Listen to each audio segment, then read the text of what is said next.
الله الرحمن الرحيم الحمد لله رب العالمين وصلى الله على سيدنا محمد النبي الأمين وعلى آله وصحبه والتابعين لهم بإحسان إلى يوم الدين وبعد أيها الملأ الكريم السلام عليكم ورحمة الله وبركاته.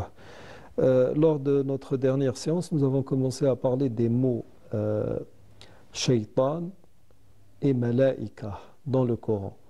Nous sommes arrivés à la fin de la dernière émission aux conclusions suivantes, au pluriel.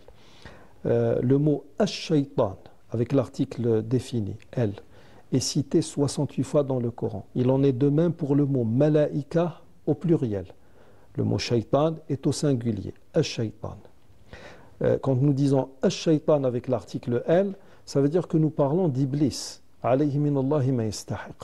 Quand nous parlons de malaïka en général, nous parlons de cette entité dans son ensemble, du groupe lui-même. Nous avons ensuite commencé à parler des différentes déclinaisons du mot shaytan. Nous avons dit que shayatin, donc au pluriel indéfini, est cité, revient à 17 reprises dans le Coran. Le mot shaytan, tout court, indéfini là encore, revient à 2 reprises dans le Coran. Nous avons l'exemple du verset 36 de Sourate Zukhruf qui va nous renvoyer aussi à cette idée de qarin, quoique le mot qarin ici dans le verset ne signifie pas ou n'est pas le qarin que nous avons cité la dernière fois.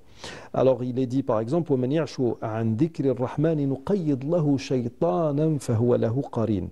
Et quiconque s'aveugle et s'écarte du rappel du tout miséricordieux, nous lui désignons un diable qui devient son compagnon inséparable. Le mot shayatinuhum, c'est-à-dire avec une déclinaison, une autre déclinaison, revient une fois dans le Coran. C'est au verset 14 de Sourate Al-Baqarah, là où il est dit وَإِذَا لَقُوا الَّذِينَ آمَنُوا قَالُوا آمَنَّا وَإِذَا خَلَوْا إِلَى شَيَاطِينِهِمْ قَالُوا إِنَّا مَعَكُمْ إِنَّمَا نَحْنُ مُسْتَهْزِئُونَ. Quand ils rencontrent ceux qui ont cru, ils disent nous croyons, mais quand ils se trouvent seuls avec leur diable, ici shayatinuhum ne signifie pas forcément des démons. Shayatinuhum peuvent être leurs acolytes, leurs comparses dans les mauvaises œuvres, ceux qui se sont ralliés à eux dans le combat des prophètes alayhimus salatu wassalam. Donc quand ils sont avec leur diable, ils disent nous sommes avec vous, en effet nous ne faisions que nous moquer d'eux en parlant des croyants. Le total nous donne ce qui suit. Nous avons le mot shaytan, ash-shaytan, qui revient 68 fois, comme le mot al-malaïka. Cependant, dans les autres déclinaisons, nous avons shayatinuhum une fois, shaytanun indéfini 2 fois, et shayatin au pluriel, qui revient 17 fois. Donc 17 plus 2 plus 1, ça nous donne 20. Si on les ajoute aux 68 fois où le mot ash-shaytan est cité, nous arrivons à un total de 88 fois. Maintenant, passons au mot malaïka. Nous avons signalé et dit que le mot malaïka revient donc dans sa forme plurielle à 68 reprises dans le Coran. Nous allons là encore trouver ce mot avec d'autres variantes, tout comme c'est le cas pour le mot shaytan. Par exemple, le mot malak, un ange. Malak indéfini, ange, tout simplement. Ce mot revient à 10 reprises dans le Coran. Nous avons l'exemple ici du verset 12 de Sourate Hud, où il est dit, là ce sont les mécréants qui parlent, qui mettent au défi le messager de Dieu. Dieu donc s'adresse au prophète alayhi salam, qui éprouvait de la gêne face par exemple à tous les défis qui lui étaient lancés. فَلَعَلَّكَ تَارِكٌ بَعْضَ مَا يُوحَى إِلَيْكَ وَضَائِقٌ بِهِ صَدْرُكَ أن يقولوا لولا أنزل عليه كنز أو جاء معه ملك إنما أنت نذير والله على كل شيء وكيل. Il se peut que tu négliges une partie de ce qui t'est révélé et que ta poitrine s'en sente compressée par ce qu'ils disent. Que n'a-t-on fait descendre sur lui un trésor, ou bien que n'est-il venu un ange en sa compagnie? Tu n'es qu'un avertisseur et Allah est le protecteur de toutes choses. Ceci pour le mot malak. Le mot malakan, c'est-à-dire avec une déclinaison qui le met pratiquement en complément d'objet.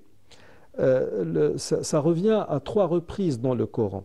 Nous avons ici, entre autres exemples, enfin, nous allons donner celui du verset 8 de sourate Al-An'am, là où il est dit وَلَوْ نَزَّلْنَا عَلَيْكَ كِتَابًا فِي قِرْطَاسٍ فَلَمَسُوهُ بِأَيْدِيهِمْ لَقَالَ الَّذِينَ كَفَرُوا إِنْ هَذَا إِلَّا سِحْرٌ مُبِينٌ وَقَالُوا لَوْلَا أُنزِلَ عَلَيْهِ مَلَكٌ وَلَوْ أَنزَلْنَا مَلَكًا لَقُضِيَ الْأَمْرُ ثُمَّ لَا يُنظَرُونَ. Ici nous avons malak et malakan.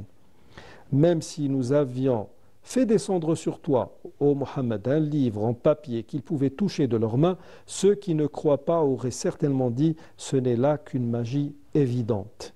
Et ils disent pourquoi n'a-t-on pas fait descendre sur lui un ange? Si nous avions fait descendre un ange, c'eût été sûrement affaire faite. Parce que quand les anges descendent, généralement, c'est pour mettre en application un décret divin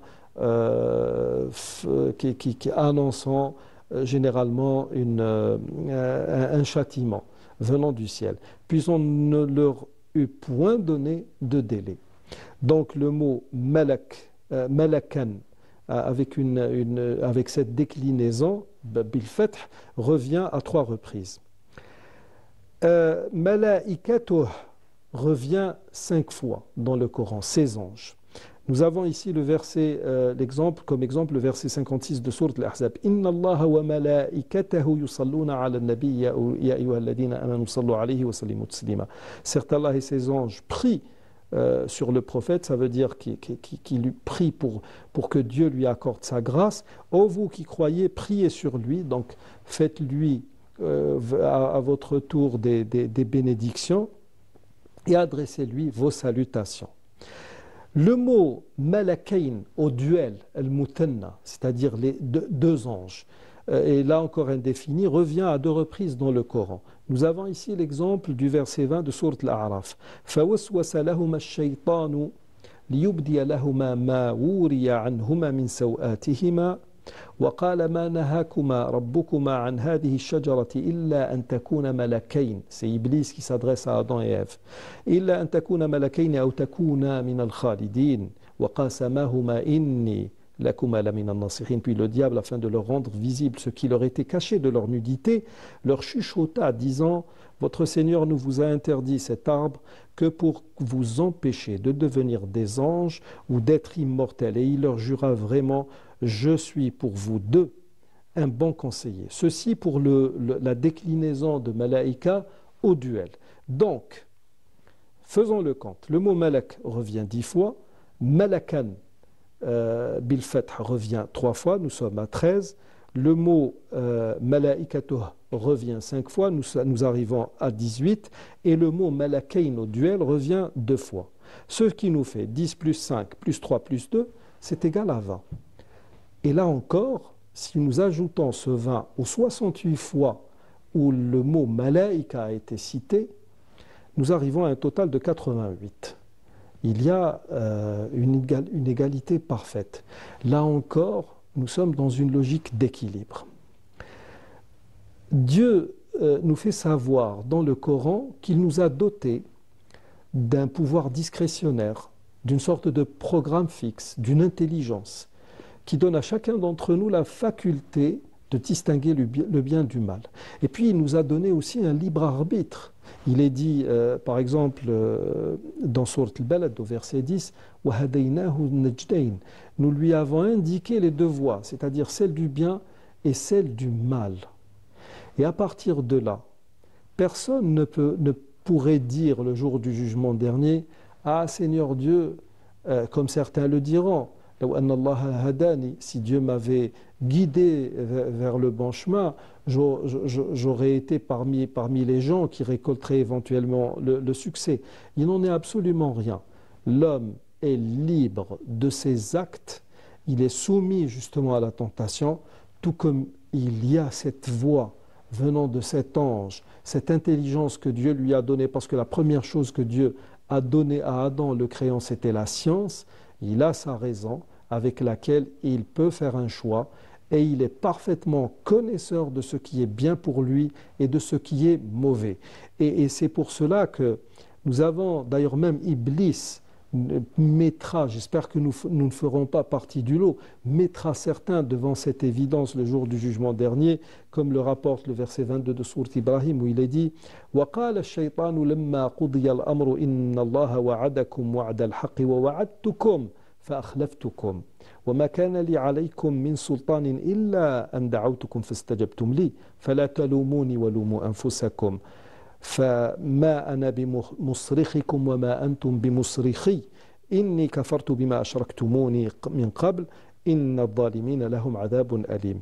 Et quand tout sera accompli, c'est-à-dire après le jugement, le diable dira: certes, Allah vous avait fait une promesse de vérité, tandis que moi, je vous ai fait une promesse que je n'ai pas tenue. Je n'avais aucune autorité ou aucun ascendant sur vous, si ce n'est que je vous ai appelé et que vous m'avez répondu. Ne me faites donc pas de reproches, mais faites-en à vous-même. Je ne vous suis d'aucun secours et vous ne m'êtes d'aucun secours. Je vous renie de m'avoir jadis associé à Allah. Certes, un châtiment douloureux attend les injustes, c'est-à-dire les associateurs. Le fait que les mots malaïka et shaitan reviennent à 68 reprises chacun, et le fait que dans leurs autres déclinaisons, chacun des deux mots va revenir à 20 reprises, ce qui nous donne 88, nous enseigne encore une fois que la vie est faite selon un équilibre parfait.